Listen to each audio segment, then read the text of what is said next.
형제 자매 여러분, 벌써 이제 가을이 되었는데 오늘은 상당히 뜨거운 그런 날이었습니다. 그래서 가을이라는 말이 이렇게 무색할 정도로 이렇게 뜨거운 그런 날씨였는데, 어떻게 보면은 불평할 수도 있지만 또 달리 생각해 보면 또 감사한 일입니다. 그래서 지금 이제 날씨가 좀 뜨겁고 이렇게 해야지 여러 가지 곡식들이 또 무르익을 수도 있고, 그래서 해가 없고 계속 매일같이 흐리다고 생각해 보십시오. 그러면은 곡식이 그렇게 열매 맺고 또 잘 여무기는 어려울 것이라고 이렇게 생각을 합니다. 그래서 만족하기가 참으로 어렵다는 것입니다. 그래서 우리가 불평을 하면은 한없이 불평해야 되고, 그런데 감사하게 되면 또 한없이 감사할 수가 있습니다. 오늘 예수님께서는 회당에 들어가서 이렇게 그 이사야서에 있는 그 대목을 두루마리로 된 그 이사야서를 이렇게 읽었습니다. 주님의 성령이 나에게 내리셨다. 주께서 나에게 기름을 부으시어 가난한 이들에게 복음을 전하게 하셨다. 주께서 나를 보내시어 묶인 사람들에게는 해방을 알려주고 눈먼 사람들은 보게 하고 억눌린 사람들에게는 자유를 주며 주님의 은총의 해를 선포하게 하셨다. 이렇게 이제 그 이사야서에 있는 그런 내용을 이제 읽게 됐는데, 이 말씀이 지금 이 자리에서 이루어졌다 이렇게 말씀을 하고 계십니다. 사실 예수님은 누구십니까? 구세주이시죠. 구세주. 하느님이시면서 동시에 사람이신 그런 분인데, 예수님이 오심으로 해서 정말 수많은 이들, 이제 가난한 이들, 병든 이들, 또 묶인 이들, 그런 이들이 해방을 맞게 되고, 또 육적인 치유뿐만 아니라 영적인 그런 치유를 이렇게 받게 되죠. 그래서 가난한 이들에게는 기쁜 소식이 되었다는 것입니다. 그런데 바리새인이나 율법 학자들은 어떻게 해요? 예수님을 믿지 못하고 또 배척하게 되죠.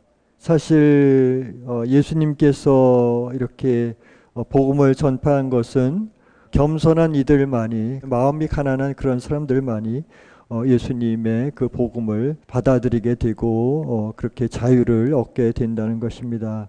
이 시대도 마찬가지입니다. 그래서 지금 나주에서 주님과 성모님께서 이곳에 현존하시고 발현하시고 전대미문의 수많은 징표와 사랑의 기적들과 함께 해주시는 사랑의 메시지로 영적 육적인 치유와 해방을 선포해도 교회에서는 받아들이지 않고 있습니다. 그런데 수많은 징표와 사랑의 기적들과 함께 해주시는 이 사랑의 메시지로 치유를 받고 또 영적으로 또 해방의 그런 기쁨을 이렇게 느끼게 된다는 것입니다. 2000년 전에 유대인들, 종교 지도자들, 율법학자들과 바리새인들로부터 배척받아도 예수님께서는 포기를 하지 않았습니다. 그렇죠? 당신이 해야 될 일을 끝까지 해내셨고, 또 가난한 이들은 예수님의 그 복음의 말씀을 이렇게 받아들였다는 거죠. 그런데 작은 영혼 맘마 줄리아는 주님과 성모님과 일치해서 주님과 성모님이 주시는 사랑의 메시지를 실천하고 그 메시지를 한결같이 선포하고 계십니다. 네, 오늘날 복음을 어떻게 전파할 것인가, 여러분들 한번 생각해 보셨어요? 복음을 어떻게 전파할 것인가. 우리는 예수님께서 이 복음을 전파하시고 또 예수님의 제자들이 그 복음을 전파했잖아요. 그런데 오늘날에 우리에게 그 복음을 전파한다는 것은 무엇인가? 이 사랑의 메시지 말씀을 전파하는 것, 사랑의 메시지와 5대 영성을 실천하고 전하는 것이 바로 복음을 전파하고 또 복음을 살아가는 것이라고 이렇게 생각을 합니다. 그래서 우리가 5대 영성 하는 것은 왜 그렇게 합니까? 예수님께서 우리에게 복음의 말씀을 전하라고 하시는 것입니다. 그래서 이 시대에 우리가 어떻게 복음을 전파할 것인가, 그것은 바로 작은 영혼 맘마 줄리아를 통해서 주님과 성모님께서 주시는 이 사랑의 메시지를 그대로 실천하고 전해야 된다는 것입니다.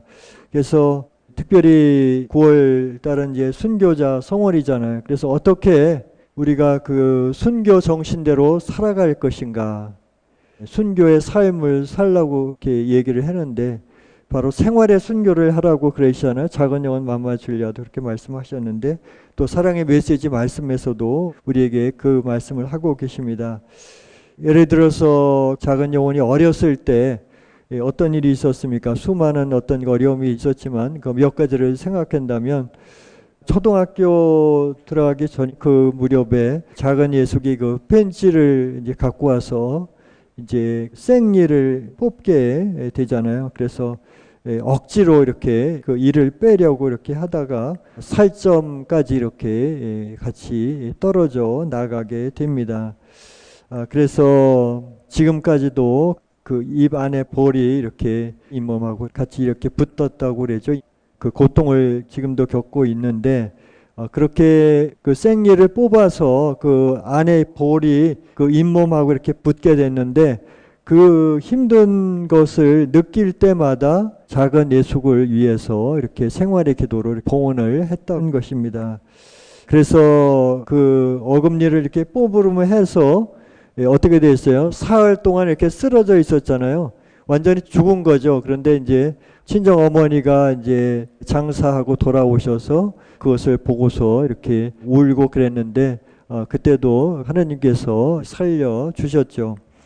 그렇게 하나님이 살려주시고 또 예수님이 살려주시고 이런 경우가 여러 번 있었는데 작은 영혼의 그 삶을 우리가 생각할 때 그것을 원수를 갚는다거나 또 그것을 원한을 품고서 또 미워하거나 그렇게 한 것이 아니라 상대방이 나를 힘들게 해도 그것을 선으로 이렇게 되갚게 된다는 것입니다. 그리고 또 초등학교 1학년 때는 또 어떤 일이 있었습니까? 작은 예숙이 깃밤을 사정없이 이렇게 때리고 또 머리채를 잡고서 이제 빙빙 돌리다가 발로 차버려 가지고서 이제 안방을 건너서 마루를 건너서 이렇게 마당 한가운데 이렇게 떨어지게 되고 정말 그 작은 예숙이 작은 영혼에게 한 것은 그렇게는 못할 것 같은 그런 생각마다 들더라고요. 그래서 그렇게 심하게 했어도 작은 영혼은 작은 예숙이 잘 되기를 바랬습니다. 또 어떤 일이 있었어요? 작은 영혼이 사랑하는 그 친정 어머니와 함께 지었던 그 집이 있었잖아요. 그런데 작은 예숙이 그 스레트를 이제 팔귀에 이제 그 스레트를 다 뜯어서 이렇게 벗겨냈는데 이제 그것이 이제 보기 싫어서 석유를 뿌리고 거기다 불을 질렀잖아요. 그러니까 그 안에 있던 소중한 그런 물건들 또 작은 영혼이 어려서부터 적었던 일기장이나 또 사진들 또 아버지의 유품들 이런 것까지 다 타게 되었잖아요. 그런데 작은 영혼은 예숙을 원수처럼 생각하지는 않았다는 거죠. 정말 마음 아프고 그랬는데 뭐라고 그랬어요? 그 집이 없었던 셈치고 이렇게 눈물을 흘리면서 봉헌하게 되었다는 것입니다. 또 제 작은 예숙이 이제 돌아가실 때 어떻게 했습니까? 돌아가시기 전에 가래가 막 나오고 그렇게 했을 때 작은 영혼이 가서 기도를 해드리고 그것이 괜찮아졌습니다. 그리고 또 대세를 주셔서 이렇게 구원받게 했다는 것입니다. 또 시어머니가 힘들게 했어도 시어머니를 계속 도와드렸고 또 세례까지 이렇게 받게 하지 않았습니까? 그래서 우리가 천국에 들어가는 것이 낙타가 바늘기로 들어가는 것보다 더 어렵다라는 그런 말씀도 있지만은 천국에 가기가 그렇게 어렵지만 5대 영성을 우리가 실천한다면은 연옥도 거치지 않고 천국에 들어간다고 그러잖아요. 근데 바로 작은 영혼처럼 그렇게 살아갈 때 우리가 천국에 갈 수가 있다는 것입니다. 그래서 생활의 기도로 봉헌하고 또 5대 영성으로 봉헌할 때 그것이 가능하다는 거죠. 그래서 사랑받은 셈치고 얼마나 여러 번 그렇게 봉헌을 했습니까?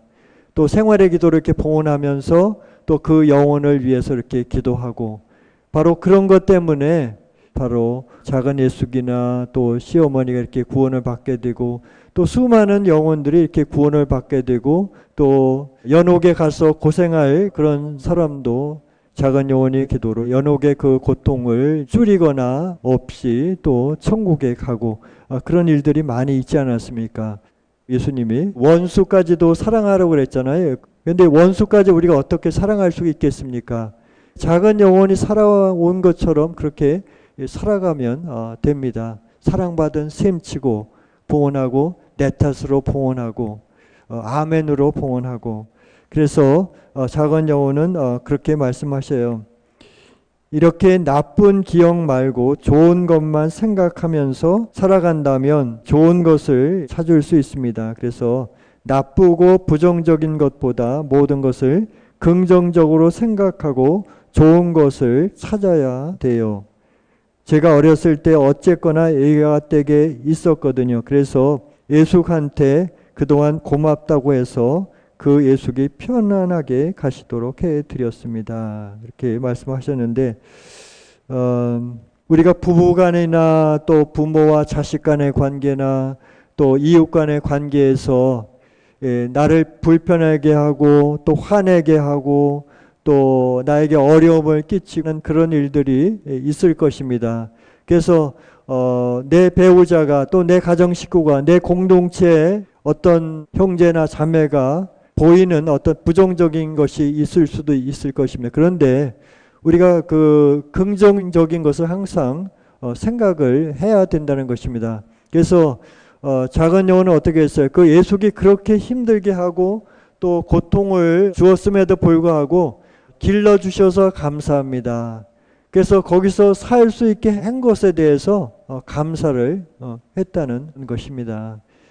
그래서 우리가 불평을 하려면 한이 없고 그렇지만 감사한다면 우리가 늘 감사할 수 있을 것이라고 생각합니다.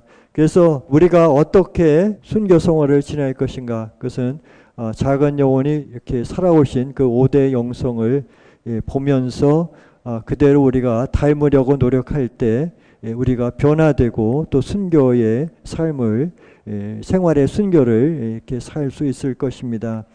2007년 9월 1일 예수님께서 주신 사랑의 메시지 말씀입니다.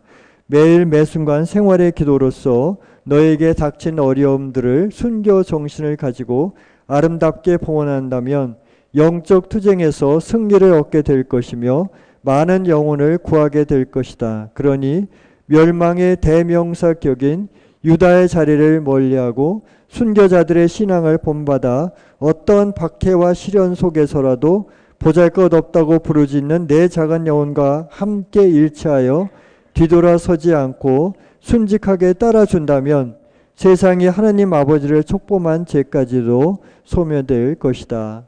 아멘. 우리 모두 생활의 순교로서 생활의 기도와 셈축으로 봉헌하고 내 탓과 아멘으로 봉헌하여 마귀를 처단하도록 합시다. 그래서 뒤없으신 성모 성심의 승리를 앞당길 수 있도록 매일의 삶을 또 승리의 삶을 살도록 합시다. 아멘.